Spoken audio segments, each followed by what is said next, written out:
Oke cuy, selamat datang kembali bersama saya Komang. Nah sebelumnya salam radiasi. Oke, jadi di sini udah ada contoh hasil foto torak pasien ODP dan PDP. Nah, dari hasil ekspertis dokter spesialis radiologinya, ini hasilnya pneumonia cuy. Nah, jadi kalau misalkan hasil foto toraksnya itu pneumonia, belum tentu juga bisa didiagnosa pasien itu positif COVID atau coronavirus cuy. Nah, jadi ada tahapan-tahapan pemeriksaan lainnya seperti cek darah, rapid test, dan swab test. Nah, kalau misalkan semua pemeriksaan itu dinyatakan positif, baru bisa disimpulkan pasien itu positif atau negatif coronavirus. Nah, soalnya kalau misalkan dari hasil foto toraks aja, pneumonia itu sebenarnya udah ada dari dulu-dulu cuy. Nah, jadi sebelum virus corona ini eksis, sebelum COVID-19 ini eksis, saya sering sekali dapat kasus pasien-pasien pneumonia dengan gambaran seperti di foto torak yang saya tampilkan cuy.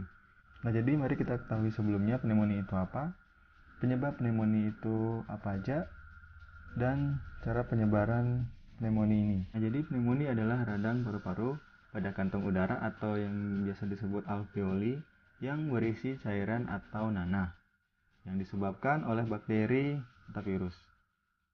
Jadi penyebab pneumonia itu ada beberapa bagian. Yang pertama, pneumonia yang diakibatkan oleh bakteri, pneumonia yang diakibatkan oleh virus, pneumonia yang diakibatkan oleh jamur, dan pneumonia yang diakibatkan oleh mikroplasma atau organisme.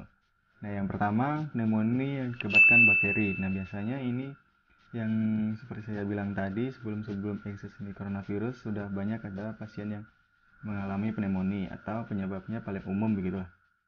Nah, yang kedua, pneumonia akibat virus. Nah, ini yang sekarang yang lagi hype, yang lagi trending, pneumonia yang diakibatkan oleh coronavirus, SARS, MERS, virus influenza, dan hantavirus. Nah, di mana akibat pneumonia dari virus COVID ini yang jadi perbedaan antara bakteri dan virus ini adalah waktu penyebarannya. Kalau misalkan yang virus COVID ini waktu penyebarannya itu cepat sekali. Selanjutnya pneumonia akibat jamur. Nah, di mana pneumonia ini yang terjangkit karena menghirup spora jamur yang terlalu banyak. Kalau misalkan teman-teman nggak tahu, coba searching aja spora-spora jamur itu kayak gimana. Nah, itu yang kalau misalkan teman-teman terlalu banyak menghirup spora jamur itu akan mengalami infeksi di bagian alveoli. Nah, yang terakhir pneumonia yang diakibatkan mikroplasma atau organisme.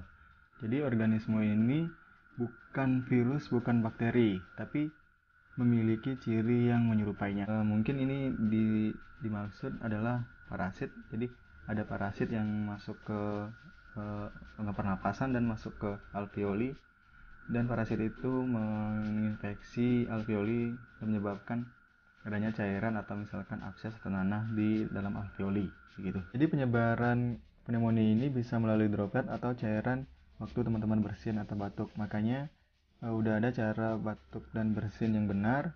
Teman-teman bisa menggunakan lengan waktu batuk atau menggunakan sapu tangan, atau yang lebih bagus lagi teman-teman menggunakan masker ketika teman-teman merasa tidak enak badan atau lagi sakit, supaya penyebarannya itu enggak semakin banyak begitu. Nah, jadi yang terpenting itu teman-teman hidup bersih sehat, cuci tangan 6 langkah sebelum sudah melakukan sesuatu, itu udah cukup. Semoga teman-teman di sini terhindar dari pneumonia atau virus-virus yang lainnya. Oke, sekian dulu video dari saya. Semoga ini bisa menambah informasi buat teman-teman. Kalau misalkan ada salah kata atau misalkan salah teori, itu dimaklumin saja karena ini saya cuman sekedar sharing aja. Nanti kalau misalkan ada yang kurang, teman-teman bisa tambahkan di kolom komentar. Jadi di sini kita saling-saling sharing, berbagi informasi, bertukar pikiran. Oke, sekian dulu video kali ini. Salam radiasi.